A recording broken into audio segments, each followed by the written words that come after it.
السلام علیکم ورحمۃ اللہ وبرکاتہ۔ حضرات، دینی باتوں سے متعلق قرآن کی آیت کے حوالے سے کچھ باتیں آپ حضرات کی خدمت میں پیش کرنے کی کوشش کر رہا ہوں، تو آئیے شروع کرتے ہیں۔ بسم اللہ الرحمن الرحیم۔ قرآن پاک میں اللہ تبارک تعالیٰ ارشاد فرماتا ہے، فَأَقِمْ وَجْهَكَ لِلَّذِينَ حَنِيفًا فِطْرَتَ اللَّهِ الَّتِي فَطَرَ النَّاسَ عَلَيْهَا۔ اس کا ترجمہ ہے تو اپنا رخ یکسو ہو کر اللہ کے دین کے لیے سیدھا کر لو۔ یہ دین اللہ کی فطرت ہے جس پر اس نے انسانوں کو پیدا کیا ہے۔ اسلام دین فطرت ہی نہیں، دین کائنات بھی ہے۔ یہ کائنات جس کے اندر ہم رہتے ہیں، بستے ہیں، جس کی قوانین کے شکنجے میں ہم جکڑے ہوئے ہیں، اور جو کچھ کرتے ہیں ان قوانین کے تحت ہی کر سکتے ہیں، جس کے قوانین کے علم اور اس کے صحیح استعمال ہی پر ہمارے تمام مادی ارتقاء کا دار و مدار ہے۔ کیونکہ سائنس قوانین فطرت ہی کے علم کا دوسرا نام ہے۔ یہ کائنات اپنی اتھاہ وسعتوں کے ساتھ اللہ کی مقرر کردہ قوانین کی پابند اور اس کی اطاعت کی راہ پر سرگرم سفر ہے۔ ہم خدا سے بغاوت کریں گے تو نظام کائنات سے ہمارا ٹکراؤ ہوگا اور ہم تباہ ہو جائیں گے۔ خود اللہ تبارک تعالیٰ سورہ آل عمران میں ارشاد فرماتا ہے، افغیر دین اللہ یبغون ولہ اسلم من فی السماوات والارض طوعا وکرہا والیہ یرجعون۔ اس کا ترجمہ ہے، کیا یہ لوگ اللہ کے دین یعنی اسلام کے سوا کوئی اور دین چاہتے ہیں؟ حالانکہ آسمانوں اور زمین میں جو کچھ ہے چاروں ناچار اسی کی اطاعت کر رہا ہے اور سب کو اسی کی طرف لوٹنا ہے۔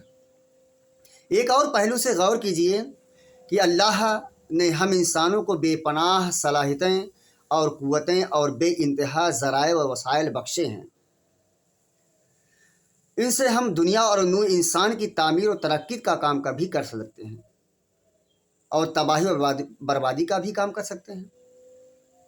انسان کو اگر ان کا صحیح مصرف نہ بتایا گیا اور اسے زندگی گزارنے کی سیدھی راہ نہ دکھائی گئی تو وہ خود بھی تباہ ہوگا اور دنیا کو بھی تباہ کر دے گا۔ ہدایت و رہنمائی انسان کی سب سے بڑی ضرورت ہے اور اس کی فلاح و کامرانی کے لیے شرط اولین کی حیثیت رکھتی ہے۔ لیکن کیا انسان خود اس کی ضرورت کو پورا کر سکتا ہے؟ اب تک کا تجربہ گواہ ہے کہ نہیں کر سکتا۔ انسان کا علم ناقص، اس کی فکر محدود، اس کا فہم اختلافات میں گم اور اس کی عقل خواہشوں اور مفادات کی غلام اور وقتی حالات و حوادث سے متاثر۔ انسان کی اس سب سے بڑی ضرورت کو اللہ ہی پورا کر سکتا ہے، جو خواہشوں و مفادات سے پاک ہے، جو کسی چیز سے متاثر نہیں ہوتا، جس کا علم کامل ہے اور جس کی دانش بے خطا ہے، جس نے انسان اور اس کی فطرت کو بنایا اور اس کی فطرت اور اس کی کامرانی و ناکامی کے تمام پہلوؤں سے بخوبی آگاہ ہے۔ انسان تنہا زندگی نہیں گزارتا، اس کا خاندان ہے، پڑوسی ہے، محلہ اور بستی والے ہیں، ملک و قوم کے افراد ہیں اور پھر پوری نوع انسانی ہے۔ ان سب سے اس کا تعلقات ہوتے ہیں اور ان سب پر اس کے حقوق ہیں اور ان پر اس کے حقوق ہیں۔ ضرورت ہے کہ سب انسانوں سے اس کے تعلقات منصفانہ ہوں، ان سب کے درمیان وہ عدل اور توازن کا راستہ اختیار کر سکے۔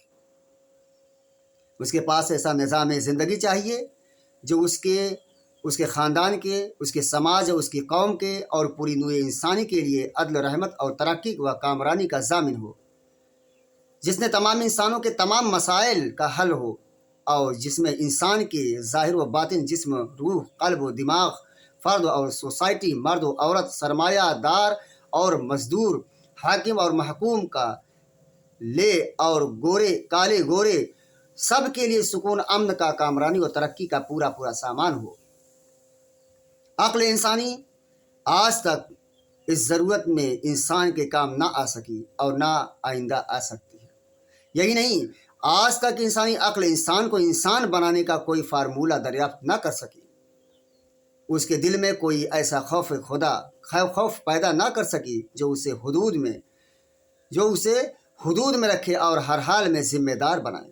کوئی نظام تربیت نہ دے سکی جو انسان کو باکردار اور انسانیت دوست بنا سکے، جو بلا امتیاز نسل و رنگ یا بلا تفریق قوم و وطن سب انسانوں سے انصاف و محبت کرنا سکھائے اور سب کی بے لوث خدمت پر اسے آمادہ کرے۔ نتیجہ یہ ہے کہ بے پناہ سائنسی ترقیات کے باوجود عالم انسانی دکھوں اور مصیبتوں سے کرہ رہا ہے۔ انسان کی بہترین قوتیں اور بے شمار ذرائع و وسائل جنگ و جدل میں لگ رہے ہیں اور عالمگیر تباہی و بربادی سامنے ہے۔ خود اللہ تبارک تعالیٰ قرآن مقدس میں ارشاد فرماتا ہے، ظہر الفساد فی البر والبحر بما کسبت ایدی الناس۔ خشکی اور تری میں انسانوں کے اپنے کرتوتوں کی بدولت فساد چھا گیا۔ اس کا ترجمہ ہے، خشکی اور تری میں انسانوں کے اپنے کرتوتوں کی بدولت فساد چھا گیا۔ اللہ کا دین اسلام انسان کو انہی بنیادی ضرورتوں کو پورا کرنے آیا ہے۔ وہ انسان کو صحیح راستہ بتاتا ہے، ایسا راستہ جو اس کی پوری زندگی کو کامیاب بنائے اور اس کی تمام صلاحیتوں اور قوتوں کو پروان چڑھائے، اور جس پر چل کر انسان اپنے ہی لیے نہیں دنیا کے لیے رحمت بن سکے۔ اللہ کا دین اسلام انسان کو وہ نظام دیتا ہے جو خاندان، برادری، قوم اور نوع انسانی سب کے حقوق منصفانہ طور پر مقرر کرتا ہے، انصاف اور توازن و اعتدال کے ساتھ سب کے مسائل حل کرتا ہے۔ انسانی زندگی کے مختلف شعبوں اور نوع انسانی کی مختلف اصناف اور طبقات کو ارتقاء کا سامان بہم پہنچاتا ہے، اور انسان کے ظاہر و باطن، جسم و روح اور قلب و دماغ سب کے لیے سکونت، طمانینت اور کامرانی کا ضامن ہے، اور دنیا اور آخرت دونوں میں اس کے لیے کامرانی کی راہیں کھولتا ہے۔ وآخر الدعوانا ان الحمد للہ رب العالمین۔